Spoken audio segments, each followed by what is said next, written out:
This is the Roots and All podcast, and I'm your host, Sarah Wilson. Join me as I talk about all aspects of gardening with some of the top horticulturists from around the world. Welcome to this week's episode, where I'm speaking with Pat Thomas, Director of Beyond GM, to explore the hidden realities of GMOs, the implications of new precision breeding legislation, and how these changes could affect gardeners, small-scale growers, and our food future. From campaigns like Stop Hidden GMOs to looking at the global landscape regarding GMO policies, Pat offers essential insights and some practical advice on where to learn more and how to take action.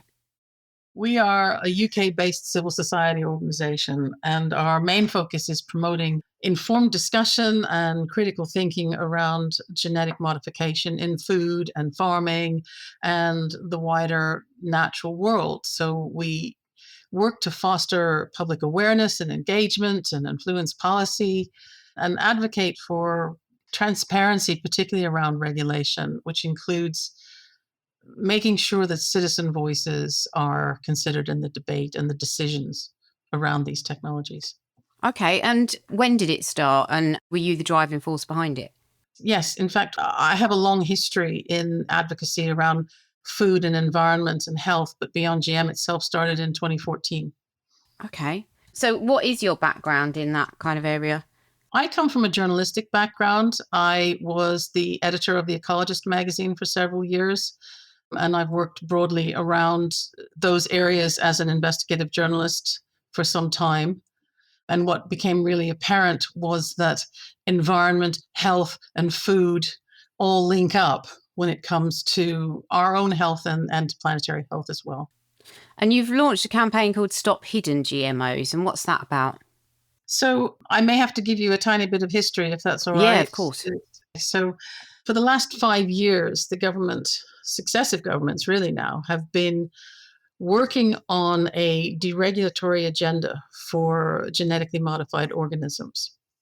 And it's gained really significant momentum since Brexit. And in fact, since that time, this deregulation of genetically modified organisms in our food system and environment has become a real policy priority. And we had, first of all, the Genetic Technology Act, which was the sort of framework for how the government was going to proceed. And then this year in May, we had the genetic technology regulations.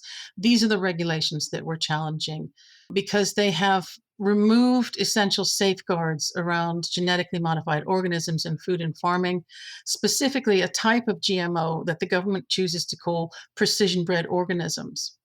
And I think it's really clear, it needs to be clear here that precision-bred organisms are GMOs, but they've simply been created through a new type of technique called gene editing. And the effect of this deregulatory agenda is really very wide. It affects farmers, it affects businesses and consumers, but it will also affect gardeners, allotment holders, seed savers, because when they become operational, these regulations in November, we lose all right to know whether we're growing or eating these new genetically modified plants.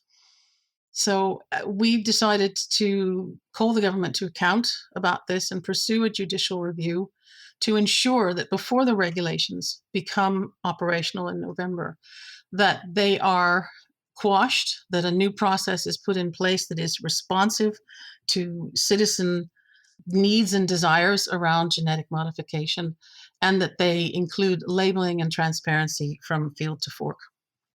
And what is a precision-bred organism? A precision-bred organism is a type of genetically modified organism. It's created using a new technology called gene editing. And what gene editing does is it makes it easier for the developer to target specific areas within the genome that they wish to change. But primarily that precision doesn't alter the fact that you're still creating a genetically modified organism. And are you talking plants or just seeds? At the moment, we're talking plants, and that will include seeds and plant materials. In a couple of years' time, the government has stated that it wants to include genetically modified animals in this as well. And we will, after that, shortly be looking at genetically modified microorganisms as well. But for the moment, these regulations are focused on plants, but not just agricultural plants. They're focused on all plants. So not just maize and barley, but also trees and shrubs and flowers and grasses, and even aquatic plants like seaweeds and algae. So when you say it affects plants, and so that's ornamental plants as well as food plants, who is doing this? So I'm going to start there. So in the UK, a lot of work around genetic engineering is done by our research institutions, such as John Innes and Rothamsted and the Sainsbury's Labs. But of course, there is research and development going on all over the world into a variety of different genetically modified organisms. And once they're created, I'm assuming then they are subject to a patent or plant breeders' rights, or, basically I'm assuming somebody then owns that plant in that form. Usually, genetically modified organisms are subject to patent because that is a more powerful form of protection for them.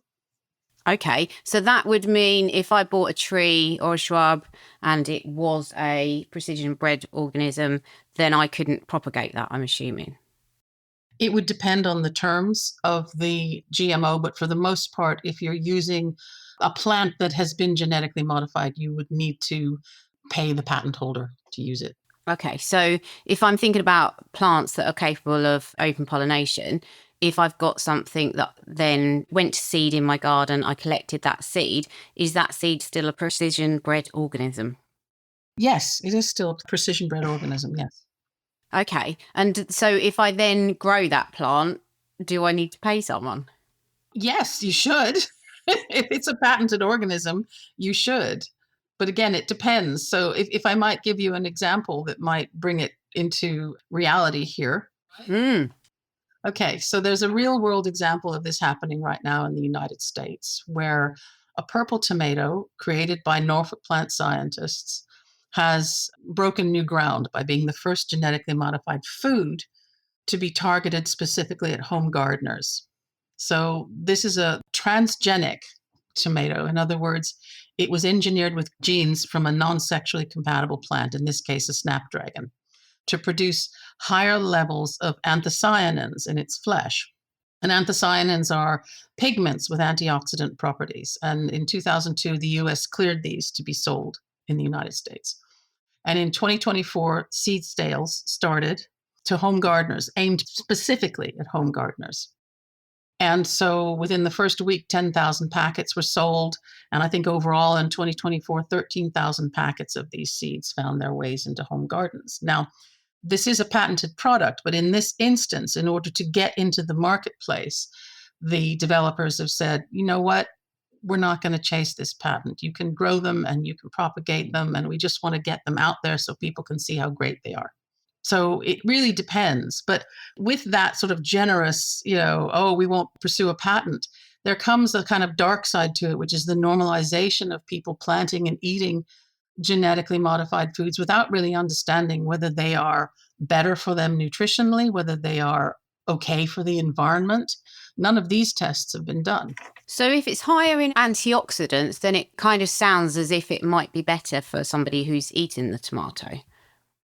Well, that depends. Where's the evidence to suggest that's true? And where's the evidence to suggest that you need to get them from a genetically modified tomato? So, for instance, lots of vegetables and fruits are high in anthocyanins and other antioxidants. And therefore, what's the need here in terms of a genetically modified tomato? And also, of course, there are heritage varieties of purple tomatoes that are also high in anthocyanins.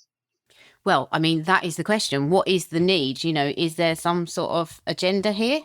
There probably is an agenda. Part of the agenda is to break through a long-standing deadlock between people who want to promote genetically modified foods and the wider public, most of whom are against it.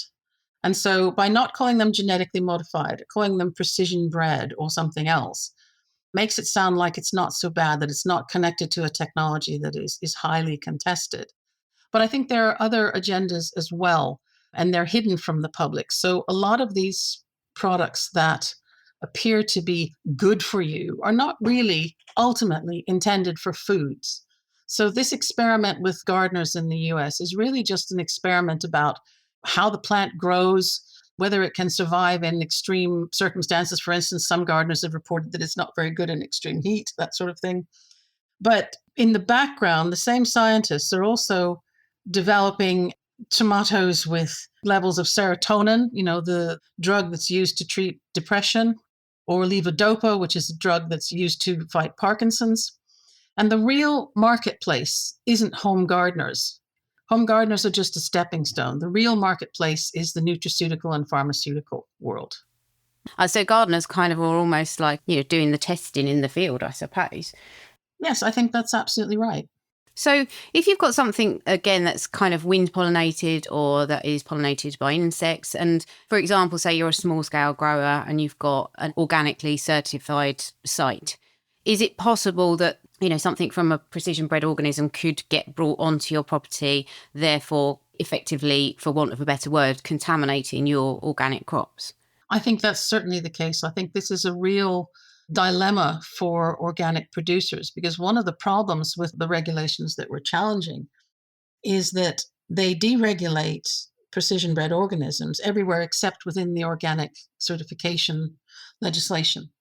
And within that legislation, precision bred GMOs are still GMOs and they must be excluded legally from organic. But at the same time, the regulations remove all the tools that organic producers would normally use to trace them through the food system. And so organic producers are left with a real problem here about, can we trust the seed that we have? Can we trust the seedlings that we have? Can we trust that our fields are not contaminated with these things? And what are the labelling regulations around this?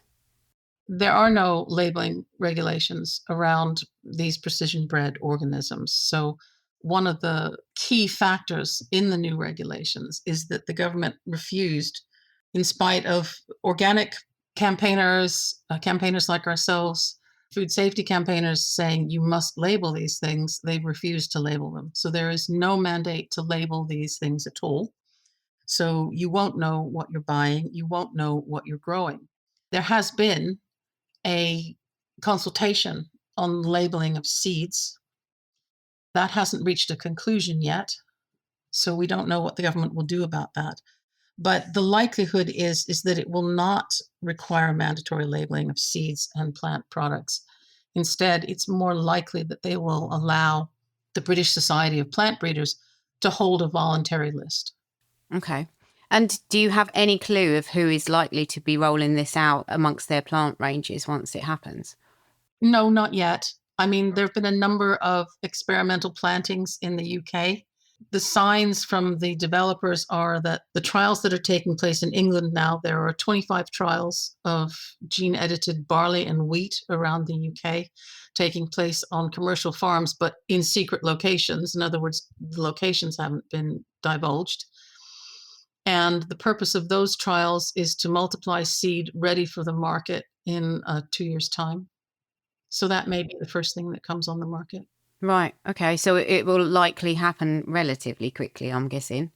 I think so. As I said, there's been a number of experimental trials in and around England, one not with the purple tomato, but with a tomato that contains higher levels of vitamin D.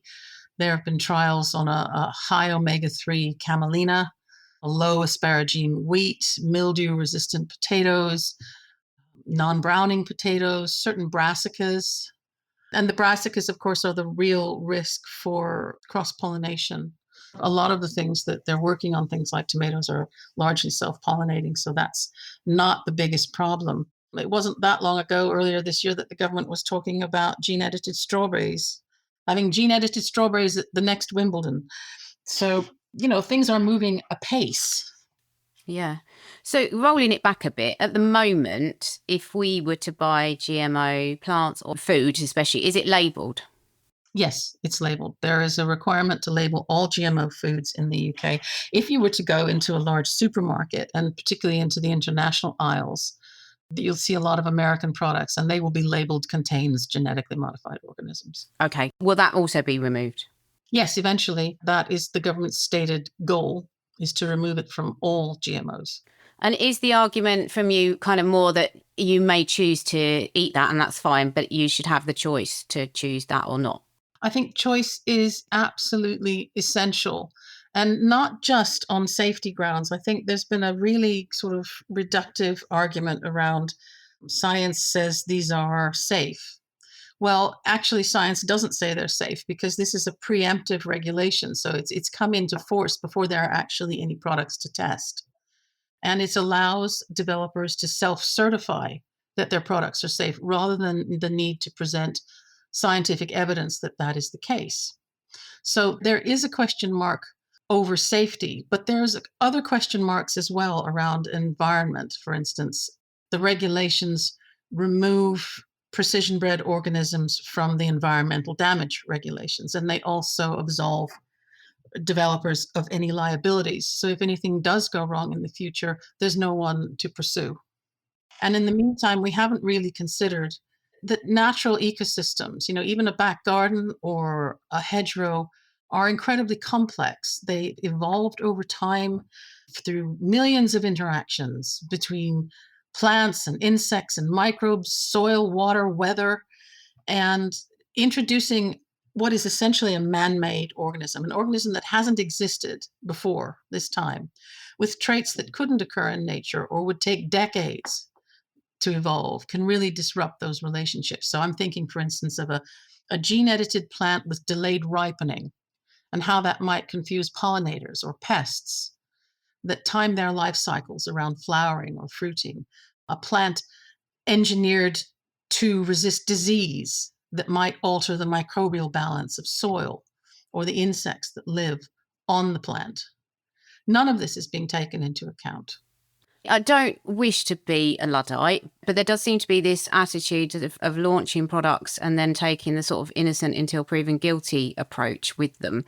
And it makes me wonder, obviously, there's going to be a body of evidence that's produced by the people who stand to financially gain from these products versus a body of evidence from people who are trying to prove actually once they're launched that they could be detrimental. And I'm thinking of the glyphosate debate. It's similar to that by the sounds of it. I mean, who is funding research into this to put in checks and balances for these kind of introductions? A lot of our research institutions in this country are funded by taxpayer money. The minute that the new regulations were launched, the government announced a £12.5 million investment in creating more precision bred plants. And that money comes from taxpayers. And yet we know for a fact, because not only do government polls show it, but our own polls show it as well, that 8 in 10 people in this country want to see these products labeled so that they can exercise their right to choose. And I think you make a very good point, by the way, about their being released into the environment and then we'll just see what happens.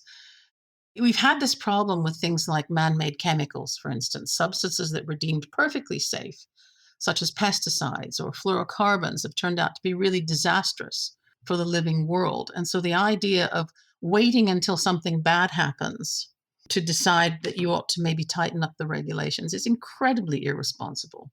It does seem to be the way of the world. And once the genie's out of the bottle on this one, I'm guessing there's not going to be any turning back, because once it goes out into the wider environment, then it self-propagates, it self-perpetuates, and the genes, presumably, if they're stronger than anything else that's out there, will become dominant. Is that fair to say? I think there's certainly a risk that they can persist and become dominant in certain ecosystems. Again, it depends on the ecosystem and the plant. For instance, I'm thinking of grasses. If we start genetically engineering or gene editing grasses spread far and wide, hard to call them back once they're in the environment. And so again, this is why precaution, which is mandated, by the way, by the Environment Act, should be put into effect. I mean, many people listening to this will have put a great deal of hope in the Labour government. And quite honestly, they're turning out to be shits on every level regarding the environment and kind of food safety and everything else. Why have they just let this go through so quickly? Have you got any idea about that? I really don't. And the great irony, of course, about the Labour government essentially using the regulations that were drafted by the Conservatives and then left behind when the general election was called, is that during the debates around these regulations and around the Act itself, Labour was very vocal in its criticism about this, saying that it was inadequate, that it was vague, that it was hard to enforce, that it needed more input from citizens. We have on our website a whole story devoted to what Labour said should happen. And then when they got in power, it was a complete volte-face. They just said, no, we're just going to use these regulations and we don't want to talk to anybody about it anymore. So it was incredibly disappointing because actually some of the amendments that Labour proposed for the original act were very, very good and would have significantly strengthened it. And as regards to the new regulations, they just simply pushed them through really quickly. And out of interest, you mentioned the states, but how do we compare at the moment to the legislation that's in some other European countries, specifically the EU? Sure. So first of all, in the US and Canada, there's quite a liberal regime. They don't call them precision bred, they call them bioengineered. Every country has its own name for these things that tries to sort of disguise its genetic modification roots. In the EU at the moment, over the last 2 years, our colleagues there have been looking at a similar deregulatory agenda to the UK. But there's been much more resistance there for it. And it is really unlikely that in the EU they will simply abandon labeling, for instance. Now, that sets up a real problem for us because if we have, say, English produced GMOs and the farmers or food businesses want to sell them in the EU, they will have to label them, but they won't be labeled here. And so this is going to make trading with the EU even more fun than it already is at the moment for a lot of people. You mentioned that it's been introduced in November. So what can we do? Anybody who's listening, can we make any difference to this? I think there are good arguments, and we hope to put them forward in our judicial review. And I think it would be helpful if anybody listening to this today is interested in this. I could certainly recommend that you look at the Stop Hidden GMOs UK website and also at the Beyond GM website, which will give you rather more of a historical look at this. We are running a crowdfunder at the moment for the judicial review, and I hope that anybody who believes it's a worthwhile cause will donate to that. But at the same time, you can start asking questions of your seed suppliers.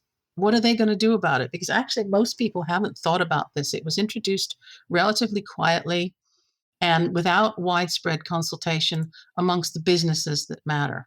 So you can talk to your seed supplier. You can write to your MP. You can raise this issue in your seed saving groups and your community gardening groups and in your allotment, and really start thinking about how you will react to this new change in legislation. And by the way, this isn't about being anti-technology. It's about being pro-transparency and pro-safety and pro-choice and pro-environment. You can still have innovation that doesn't destroy the environment, but you can only have those things if there's transparency. So I would say get yourself informed, ask questions. I'm always here if people want to ask me questions. I'm easy to get hold of via our various websites. So please do get involved. Many thanks to Pat for taking the time to share her knowledge, and thanks to you for listening. If you liked today's episode, you might also want to check out episode 338, Real Organic versus Regenerative Farming, and episode 179, Ecological Gardens with Sid Hill. You can download or listen to the podcast direct from the website rootsandall.co.uk. Please also check out my Patreon, where you can make a one-off donation or take out a monthly subscription to help support the podcast. Because if you enjoy the show, please help it continue. I also have a GoFundMe where you can make a one-off donation. Even a one-off donation of £1 helps, and I'll be really grateful for your support. So please go to Patreon or GoFundMe and search for Roots and All Podcast.